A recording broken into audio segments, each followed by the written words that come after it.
So I thought I'd show you a few simple tricks about using various adhesives to glue together a simple joint like this, which is intended to go together like that.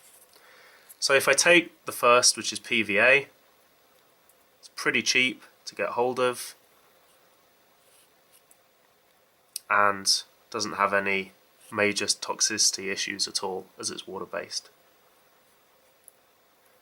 If you apply a reasonable amount of glue in the joint there, you'll find that they go together quite easily, but the trouble is it takes a long time to dry, and so over time it often drifts.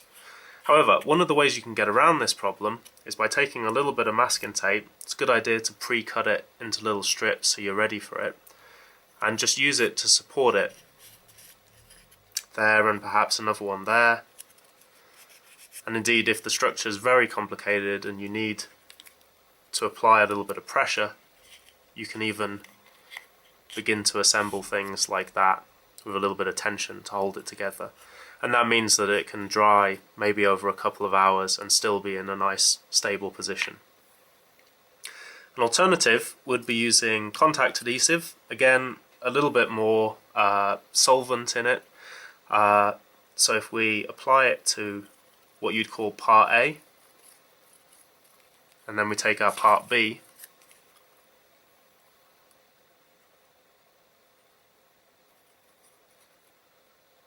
now the intention with this glue is to let them dry for maybe 5-10 minutes and then push them together.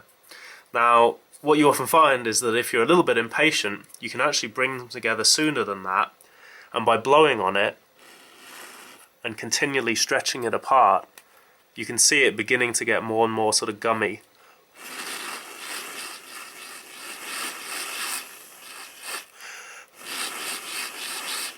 So by now it's really beginning to glue together quite nicely, and indeed it'll probably hold its own weight together, but just to be sure, you could always put one bit of masking tape to hold it together safely and let it dry like that. Now finally, the one that I seem to be using a lot in the tutorials is hot melt glue gun. So again, nice and quick, put it inside the joint and bring it together while it's still hot. Now, one other tip is that if you actually get this wrong, you can actually use a hairdryer or indeed an industrial heat dryer, and you can heat this surface, pull it apart, and then join it back together again.